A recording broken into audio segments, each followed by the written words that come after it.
He offers the monster a drink. Not just any drink. Wine so strong it's never once been touched by water. The giant doesn't know that's about to be the worst mistake of his life. He's a one-eyed shepherd. 7 feet of solid muscle. He's already eaten 4 grown men raw, cracking their skulls open like eggs.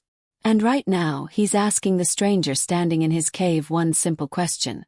"What's your name?" The stranger smiles. "Nobody," he says. The giant laughs, and doesn't know he just made a fatal mistake. Because in the next 60 seconds, nobody is about to blind him alive. The Odyssey explained. Homer's complete epic, start to finish.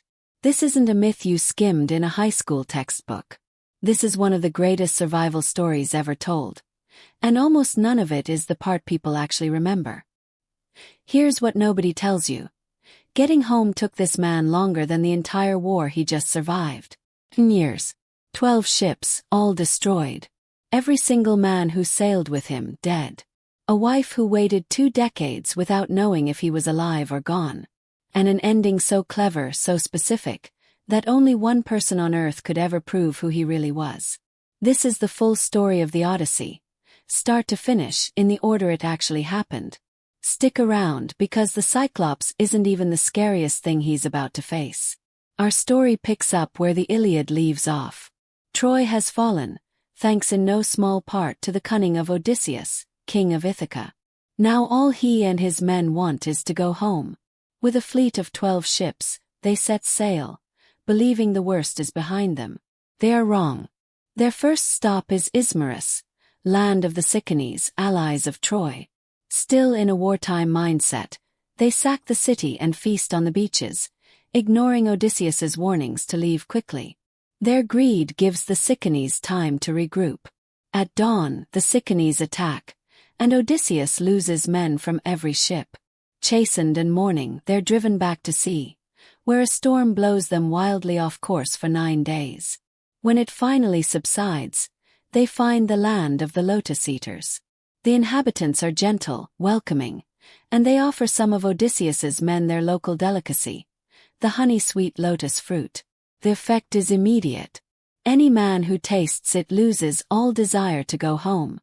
He forgets his family. He forgets his purpose. He wants only to stay and eat lotus forever. This is a different kind of danger, not swords but blissful apathy. Odysseus acts fast, ordering his unaffected men to drag their weeping comrades back to the ships and tie them to the benches. They flee the island immediately. The longing for home is the only thing keeping this crew alive, and Odysseus will not let it be erased. Their next stop is a lush, green island that seems deserted. Driven by a curiosity that is both his greatest strength and his most dangerous flaw, Odysseus takes 12 of his best men, and a skin of dangerously strong wine to explore. They find a massive cave, clearly a shepherd's home, filled with lambs and cheese. His men beg him to grab supplies and run. Odysseus refuses. He wants to meet the owner, hoping for a gift under the sacred law of guest friendship. It is a catastrophic mistake. The cave's owner returns, and he is a cyclops, a lawless giant named Polyphemus. He seals the entrance with a boulder so massive it would take a dozen men to move it. When Odysseus asks for hospitality, the giant laughs, snatches up 2 of his men, smashes their heads against the rock, and eats them raw. They're trapped. The next morning, Polyphemus eats 2 more for breakfast before leaving to graze his flock. Despair sets in, but this is where Odysseus's mind is sharpest. He can't kill the giant. Only Polyphemus can move that boulder. He needs a different weapon entirely. He spots a massive olive club, and orders his men to sharpen it into a stake.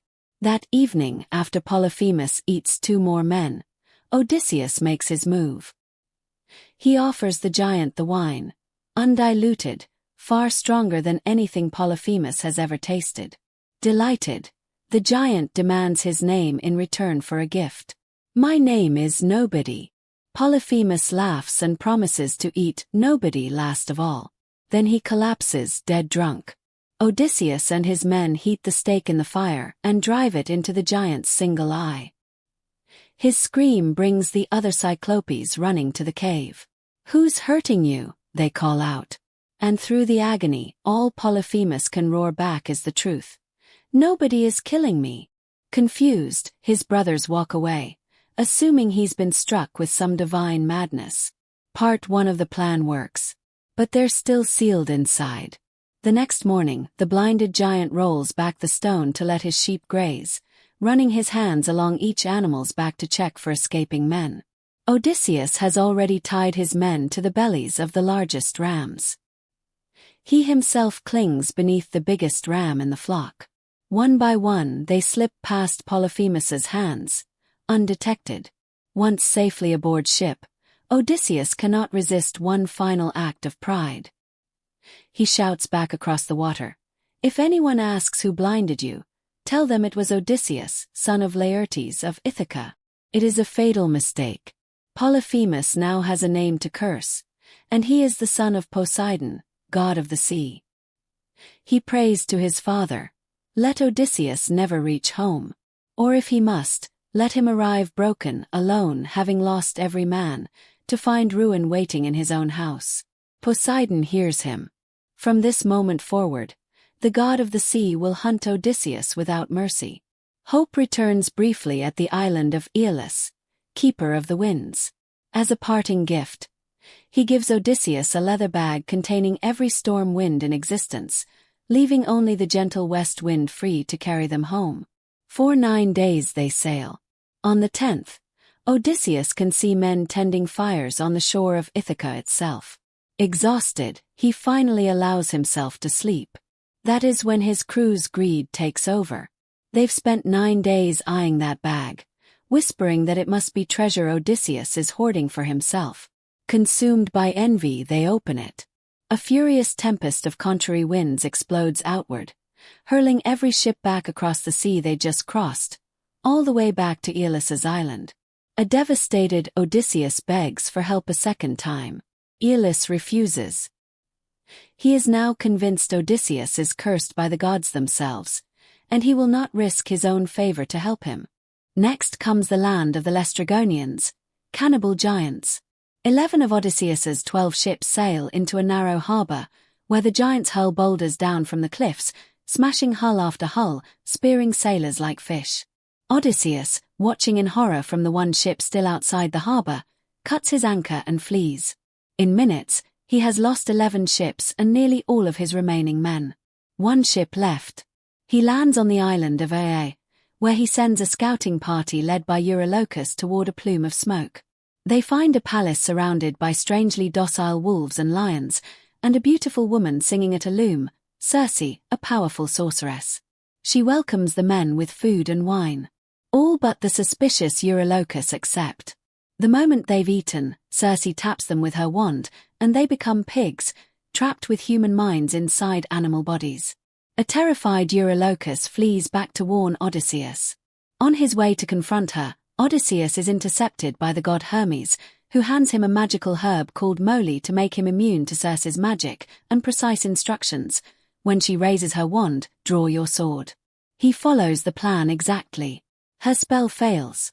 Stunned, Circe recognizes him instantly, the famed Odysseus, whose arrival had been foretold to her. She reverses the curse on his men and, after swearing an oath not to harm him, becomes his lover. Odysseus and his crew end up staying a full year on her island, comfort becoming its own quiet trap, until his men finally have to remind him why they're here. When he tells Circe he must leave, she agrees, but warns him he cannot sail straight home. First, he must travel to the underworld itself and consult the dead prophet Tiresias. He sails to the edge of the world and performs the ritual to summon the dead, spirits gathering at the scent of sacrificial blood. He holds them back with his sword until Tiresias arrives. The prophet delivers one critical warning. When they reach the island of Thrinacia, they must never, under any circumstances, harm the sacred cattle of the sun god, Helios. If they do, Tiresias says, Odysseus will lose everything. Among the crowding dead, Odysseus meets his own mother, who died of grief waiting for his return. He tries to embrace her 3 times. Each time, His arms pass through smoke. He meets the ghost of Achilles, who tells him he would rather be a poor living farmhand on earth than king over all the dead, a warning about the true cost of glory. Back with Circe, she gives him his final instructions. First, the sirens, whose song lures sailors to shipwreck. Plug your men's ears with beeswax, she says. If you want to hear the song yourself, have yourself bound to the mast, and forbid your men from freeing you no matter what you beg. Odysseus does exactly that. As the ship passes, the sirens promise him forbidden knowledge, an ache aimed directly at his deepest desire. He screams to be released. His men only tighten the ropes, saving him from himself. Immediately after comes an even crueler choice, a narrow strait between Charybdis, a whirlpool that could swallow the entire ship, and Scylla, a six-headed monster that snatches sailors straight off the deck. Circe's advice was grim. Better to lose 6 men than the whole crew. Odysseus steers close to Scylla's cliff without warning his men what's coming. 6 heads strike at once, dragging 6 of his best men into the monster's cave. He hears them scream his name as they disappear. Finally, they reach Thrinacia, the island of the sun god. Odysseus remembers the warning. He wants to sail past. His starving, exhausted men beg to rest on shore, and he agrees, but only after every man swears an oath not to touch the cattle. For a month, the winds refuse to shift. Supplies run out. Hunger becomes unbearable. One day, while Odysseus is inland praying, his men, led by the mutinous Eurylochus, slaughter the cattle and begin to roast the meat. The hides crawl on the ground. The flesh moans on the spits. When Odysseus wakes and sees what's been done, he knows exactly what's coming. Aelios demands vengeance. Zeus grants it. The moment their ship reaches open water, a lightning bolt splits the mast in 2. Every man who touched the sacred meat drowns instantly. Only Odysseus, who never ate, survives, clinging to a fragment of wreckage, utterly alone. For 9 days he drifts. On the 10th, he washes ashore on Ogygia, home of the nymph Calypso. She nurses him back to health, and falls deeply in love with him. She holds him there for 7 years, offering him a paradise, offering him immortality itself if he'll simply stay and be her husband. He refuses. Every day, he sits on the shore staring out at the horizon, weeping for a home he may never see again. 7 years, and not once does his longing fade. On Olympus, Athena finally wins his case before Zeus. Hermes is sent to Ogygia with a direct order: release him. Heartbroken, Calypso obeys, helping him build a raft before he sails away one final time. His freedom doesn't last.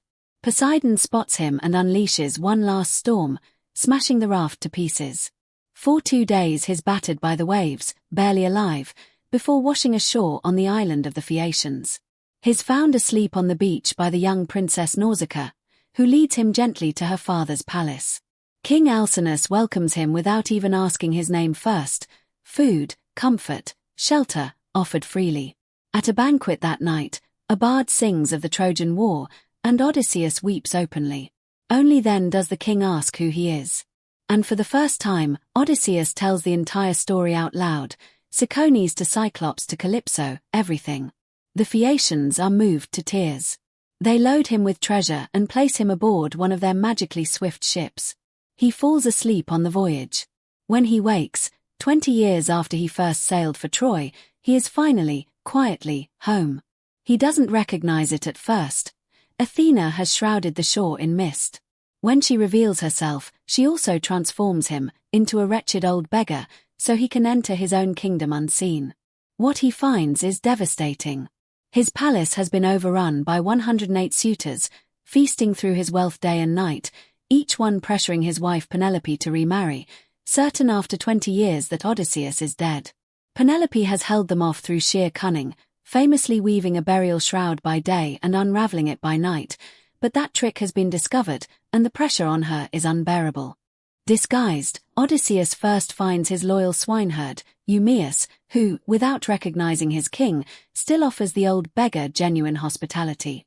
It's a quiet test of loyalty, and Eumaeus passes without ever knowing it. Meanwhile, his son Telemachus, now a grown man, having spent years searching for any word of his father, is guided by Athena back to Eumaeus's hut. The goddess briefly lifts Odysseus's disguise. Telemachus at first thinks he's looking at a god. Then Odysseus speaks 4 words, "I am your father." After 20 years, father and son are reunited, and immediately begin plotting against 100 armed men with only each other. Disguised again, Odysseus enters his own hall as a beggar, mocked and abused by the suitors, watching his own home be devoured from the inside. Outside, an old, neglected dog lifts his head from a dung heap, Argos, the hound Odysseus raised 20 years earlier. Instantly, the animal recognizes him. He can't stand. He can only wag his tail once, and then, having finally seen his master come home, he dies. Inside, Penelope speaks with the disguised beggar, sensing something she can't explain. Later, as her old nurse Eurycleia washes his feet, she finds a scar on his thigh she'd know anywhere. She gasps, and Odysseus silently orders her to keep his secret. Finally, urged by Athena, Penelope makes her decision. She will marry whichever man can string her husband's great bow and shoot a single arrow through 12 aligned axe heads. One by one, the suitors try. Not one can even bend the bow. When they've all failed, the old beggar humbly asks for his turn. They laugh at him. Telemachus insists he be allowed to try anyway. Odysseus takes the bow, and strings it as easily as a musician tunes a lyre. The hall goes silent. He nocks an arrow, draws, and fires. It passes cleanly through all 12 axe heads. In the stunned silence, he tears off his rags. "The games are over," he says, and puts a second arrow through the throat of the cruelest suitor in the room. What follows is not a battle. It's a reckoning. The doors are barred. The weapons are gone, hidden away by Telemachus days before. Odysseus and 3 loyal men stand against more than 100. When the arrows run out, they fight hand to hand, and by the end, not a single suitor is left standing. The fighting is over. But one reunion still waits, the one that matters most. Eurycleia runs upstairs to tell Penelope the news. But 20 years of grief and caution cannot be undone in a moment. Penelope comes down, looks at the man standing in her hall, and says nothing. She will not be fooled, not even by hope. Telemachus is furious at her coldness. Odysseus understands it completely. He knows exactly what she needs. After he bathes and dresses, restored to something like the man she remembers, Penelope still doesn't embrace him. Instead, she turns to a servant and gives a strange, quiet order. "Bring my husband's bed out of our room, so our guest may sleep." It is the final test, and Odysseus reacts exactly as only her real husband could. "Who has moved my bed?" he demands, and then describes, in furious detail, how he built their bedroom around a living olive tree, carving the room around its trunk, shaping the still-rooted wood into one bedpost. That bed cannot be moved. It was never meant to be. It is a secret only the 2 of them have ever known. As she hears him describe it, 20 years of guarded silence finally break. Penelope crosses the room and holds him. After 20 years of war, monsters, gods, and grief, a man who never stopped trying to get home is finally, quietly, there. Not with a battle. Not with a victory speech. Just 2 people, holding on to each other again. If you want more stories like this one, brought to life the way they deserve, subscribe, and come back for the next one.